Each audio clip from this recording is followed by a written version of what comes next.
Mes chers collègues, nous sommes ici pour débattre des modifications du SRADET, un schéma qui prétend définir l'avenir de notre région. Mais que constatons-nous?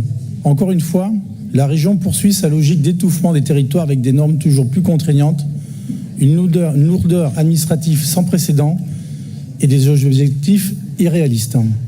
La région impose une réduction de 54,5% de l'artificialisation des sols d'ici 2031 et vise l'absence totale d'artificialisation nette à l'horizon 2050. Cet objectif est totalement déconnecté de la réalité des territoires et ignore les besoins cruciaux du développement local, notamment en matière de logement individuel. 93% de nos communes étant des communes rurales, il est évident que ce seront elles, en bout de chaîne, qui seront les plus impactées de ces nouvelles modifications du SRADET.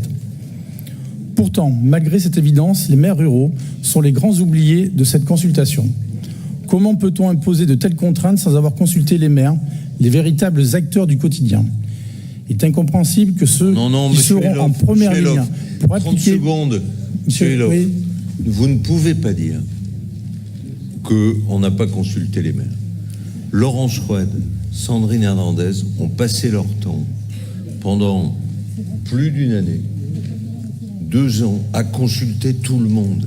Non, tout ça a été fait avec une consultation, un travail, et je peux vous le dire, on vient de me le rappeler, on est la région la plus équilibrée. Certaines régions vont jusqu'à 65%. 65%. Donc, je veux bien qu'il y ait un discours qui ne soit pas destiné à cette Assemblée, mais plutôt destiné, je ne sais pas à qui. Mais en fait, non, nous avons essayé, avec Laurence Roued, avec Sandrine Hernandez, de trouver, par co-construction, la déclinaison d'une loi. Guillaume Guérin a parlé de la loi, et je l'en remercie, la plus équilibrée possible. Maintenant, si la loi change, on prendra nos responsabilités. C'est parce que... Ne cherchez pas des cibles. Non, ici, je ne cherche pas des cibles. Qui n'en sont pas. Et ce n'est pas le sentiment de tous nos maires. Merci, Monsieur le Président. Je vais reprendre malgré votre interruption. Je vous remercie. Alors, il est incompréhensible que ceux qui seront en première ligne pour appliquer ces règles aient été laissés de côté dans le processus de décision.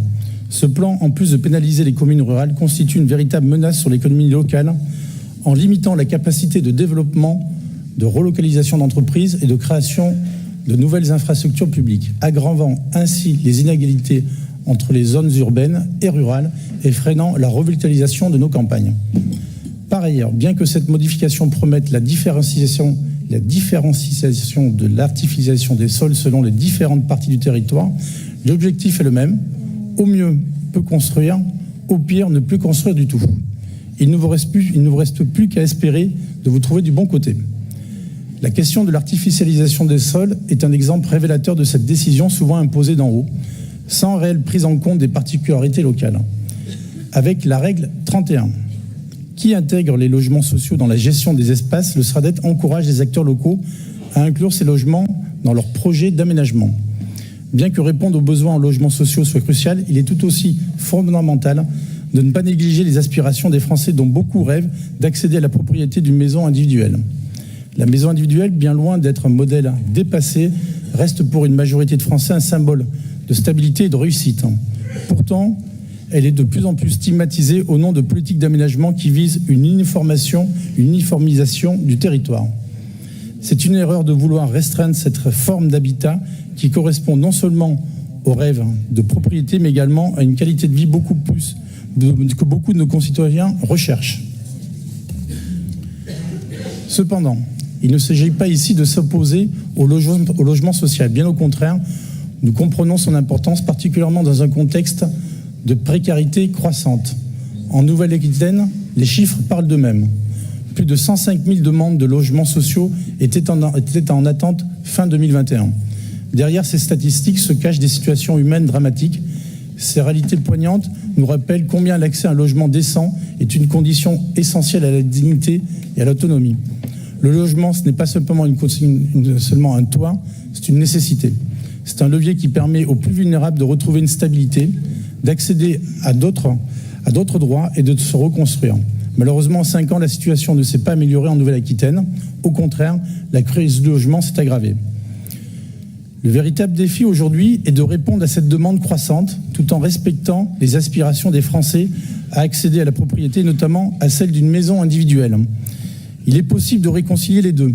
Imaginons des quartiers où se mêlent les logements sociaux, maisons individuelles, services de proximité, espaces verts et infrastructures adaptées aux besoins des familles. Il ne s'agit pas d'opposer les modèles, mais de les articuler intelligemment pour répondre aux divers besoins de la population. La pauvreté qui se manifeste dans notre région ne peut être ignorée. Chaque demande de logement non satisfaite représente une famille, un individu en grande difficulté. Pourtant, nous devons aussi prendre en compte les aspirations de ceux qui souhaitent accéder à une propriété. Le SRADET, en privilégiant les métropoles, aussi oublie complètement nos territoires ruraux qui se retrouvent ainsi démunis face au manque d'infrastructures vitales, notamment en matière de transport. Nos campagnes, déjà en proie à de multiples difficultés, voient les solutions de mobilité se raréfier, tandis que les villes profitent de plans de développement ambitieux. Les TER, censés répondre aux besoins des habitants en milieu rural, sont insuffisants, tant en termes d'offres que de fréquences. Les usagers se retrouvent coincés avec des horaires qui ne correspondent pas à leur réalité quotidienne et des trajets trop longs pour des distances relativement courtes. Pire encore, au lieu d'améliorer l'accessibilité, les tarifs ne cessent d'augmenter. Depuis l'élection de 2021, les prix des billets de TER ont grimpé de 12% et ceux des bus régionaux de 25%, touchant de plein fouet les habitants de nos territoires les plus isolés. Cette hausse continue décidée sous votre gestion alourdit considérablement le budget des familles rurales, déjà fragilisées, et on en parlera demain lors d'une motion. Il est impératif de cesser d'ignorer nos campagnes et de leur offrir des solutions de transport dignes de ce nom. Il faut envisager sur le territoire régional une véritable offre de transport global avec un réseau de type RER, un modèle qui permettrait de désenclaver les zones rurales et de favoriser les déplacements vers les centres urbains. Nous laisser qu'avec le TER ne fait qu'aggraver la fracture territoriale. Nos territoires ruraux, qui représentent une grande partie de la région, ne peuvent plus être laissés pour compte dans les décisions stratégiques de la région. Ils doivent être au cœur des préoccupations pour qu'enfin leurs habitants bénéficient d'une offre de transport accessible, efficace et abordable et adaptée à leurs besoins réels. Quant à la règle 42, qui impose la renaturation des sols, elle constitue un véritable millefeuille réglementaire pour les communes. Comme si les règles régissant le SCOT ne suffisaient pas, la région décide de leur en imposer une nouvelle. La délibération 18 en lien avec le SRADET sur la gestion du trait de côte mérite d'être aussi évoquée. Elle reflète le manque d'ambition de la région face à des enjeux majeurs comme l'érosion côtière en n'anticipant pas les recommandations qui leur sont faites sur le sujet. Ce manque d'anticipation entraînera, vous le savez, une nouvelle modification du SRADET. Les services de la région seront ravis. Mais les premiers impactés après les habitants et les immeubles implantés sur les services de la région qui auront encore pour mission de régulariser le SRADET qui aurait pu l'être dès aujourd'hui. L'absence totale de stratégie de relocalisation pour les territoires côtiers à risque, alors même que l'érosion et le changement climatique menacent directement ces zones, est aussi à déplorer dans ce projet. Enfin, la modification du SRADET qui nous est proposée aujourd'hui est un odieux mélange de lourdeur administrative, d'obstacles au développement des communes. Elle est aussi une conséquence d'une volonté toujours plus grande de centralisatrice de la région. Tout cela ne suffisant pas, les communes seront abandonnées à leur sort sans qu'aucun accompagnement financier ne leur soit apporté afin de faire face à des nouvelles obligations qui, vous nous l'accorderez, ne sont pas anodines.